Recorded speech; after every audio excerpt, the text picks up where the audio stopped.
Hi, another video. My goodness me, this is the fourth. I said to post every fortnight, but I'm doing it more often. One of the frequently asked questions I get is, can I live off a UK pension in Cambodia? And I have to say the answer is yes. Now, if you want to get a pen and paper handy, you can write these costs down. I'll try and put a link in the description to the costs, but if I can't, just write them down on a piece of paper. I'll give you a couple of minutes to get out. You can pause the video and get a piece of paper, etc. Right, at the moment, right, I've got savings in an ISA. I'm selling the boat, which will give me some cash in the bank, etc., etc. But I wanted to just do it off the UK pension and save the money that I don't really need to spend. I might go have some luxuries like buying a motorbike. I don't know. See how it goes. I'm not even there yet. I'm still waiting. I'm in limbo because if I sell the boat, and I go earlier. If it doesn't sell, then I'm leaving it, but I'm still flying out on the 5th of November anyway. And let the brokerage look after the boat and trust them, they'll put it in the bank for me. Anyway, that's up to them. But I'll give you some rough costs. Because when I took my pension, I actually deferred it till I was 68. Well, I'm over 68 now, as you can probably tell. And I took a lump sum out of my pension when I eventually took it. But at the moment, I get £802 per 4-week month. Doesn't sound a lot in England. That equates in US dollars at the current exchange rate at the end of August, coming into September, of 1,067 US dollars. Right, that may change, and it will change, no doubt. What I've got to mention is that when I transfer, that will go into my bank, my UK bank account, which I'm keeping. I'll go on to that later. And I will pay transfer fees to transfer it to a Cambodian bank. The bank in Cambodia that most people use is ABA. Don't ask me why, but it's just full of it. It's just full of ABA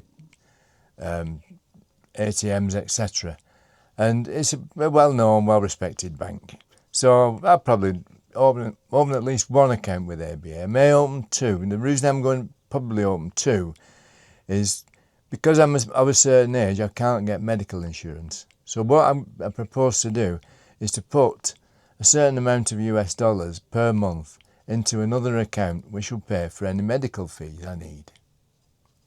Anyway, that's by the by. Right. So looking at, I'm still based in the UK, so it's not. I'm not. My feet aren't on the ground yet. It may get cheaper, may get dearer. I don't know. But looking on IPS, which is Independent Property Services, if you want to do it, search for Siem Reap IPS, and you should get onto their website, and it'll show you loads of apartments. I may get a 1-bedroom. I may get 2, because believe it or not, I still have friends. Would you believe it? Unbelievable. Anyway, so what I've done is I've put that at $300 US dollars a month. And now it's a bit top-endish. I can get it a lot cheaper than that, but I put it there. No fuel costs. It's 31 degrees during the day, all year round. The average temperature. Gets hotter in dry season, a bit less in rainy season. So I put $300 US dollars a month for the rent for an apartment, which will come fully furnished. I might have to buy 1 or 2 bits, cooking utensils, etc., plates, and anyway, whatever. It's not going to be a lot of money. The electricity, because instead of using fuel for heating, we use air conditioning for cooling. I've put this at rather high. I don't know whether I'll use this or not. It depends on the apartment. But I've put it down at 150 US dollars a month for me, electricity.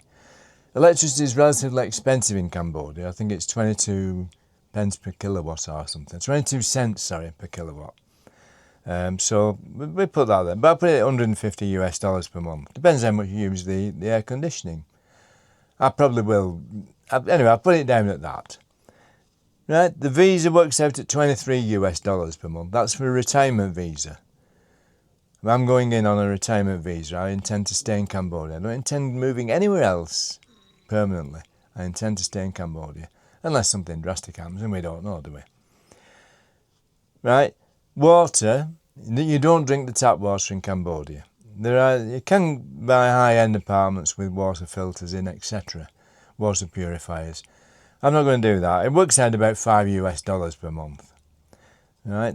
Now the exchange rate today, 30th of August or whatever it is 74 pence to the dollar. So, whatever.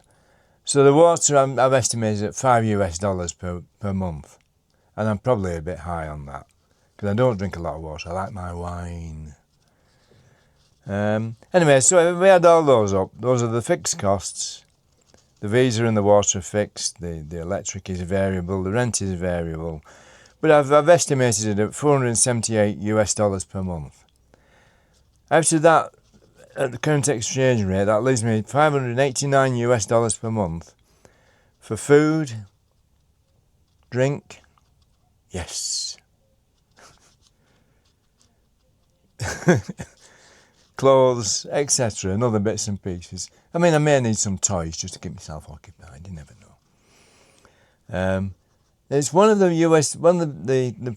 USB questions that get asked. The FAQs that get asked is, can I live off a UK pension? Well, I've just shown that you can.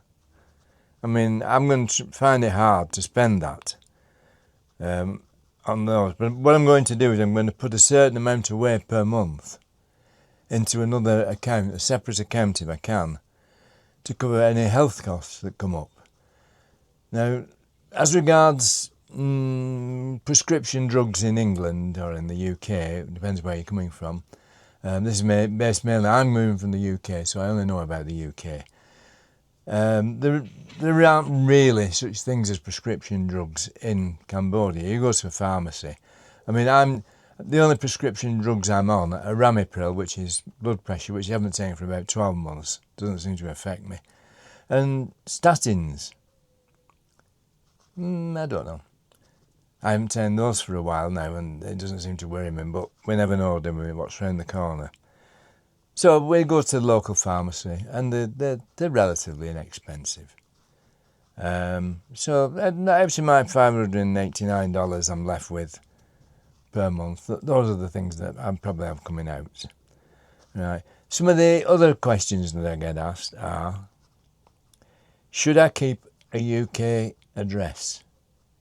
And my answer, and my feet aren't on the ground in Cambodia, so I may be totally wrong. And if I am wrong, please leave a comment in the comments section and tell me where I'm going wrong. But if I keep a UK address, I have no trouble with the banking. That will go in automatically from the DWP. My pension will go in every 4 weeks. I have an investment in ISA with Hargreaves Lansdowne. I will change that to a UK address. I don't get a lot of correspondence, but the last thing I want to happen is for that to go back to Hargreaves Lansdowne saying not known at this address. So if you've got a friend, an acquaintance, anybody that you can trust in the UK with an address, they probably won't get any mail, but if they do, plead with them not to send it back. They can open it, keep it, send it to you, they can show it you on WhatsApp or whatever. It's up to you how you sort that out. Yeah. The thing about you can actually have it paid directly to Cambodia from the DWP, Department of Work and Pensions, but you lose the triple lock. As far as I can gather, you lose the triple lock payment, which increases your pension every year according to the triple lock. But having said that, I suspect the UK government, the Labour government, may abandon that. I don't know. We'll wait and see, but I think it's probably up for discussion. So if you can, I would try and keep a UK address. And that's basically it. Now I'll try and put the cost down in the comments. Obviously I'm new to this YouTubing stuff, so I'll try and put the cost down in the description so that you can keep a copy of it. But there it is, and the answer is yes, you can, and you'll actually live like a king. You have to remember that something like the average wage unit for a Cambodian working in Cambodia is about $200 a month. You're taking 1,000 or above 1,000. My pension is relatively low, my UK state pension because I took a lump sum out of it. If you're on higher than that, your quid's in. I've probably overpriced my apartment. I could well have overpriced my electrical spend. I don't know. I'm not there yet, am I? So you have to believe me. Anybody please give me some feedback in the comments if where I'm going wrong, because it seems like I'm going to live like a king over there and not even touch any money. There is a website, and I've mentioned this website before, called RIEL, and I would recommend that.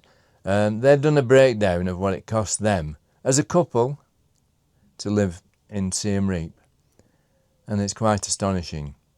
So if you search for RIEL, it's FORRIEL. I'm sure you'll find it on YouTube. I think it's Claire and Graham, Claire and Jeremy, I think.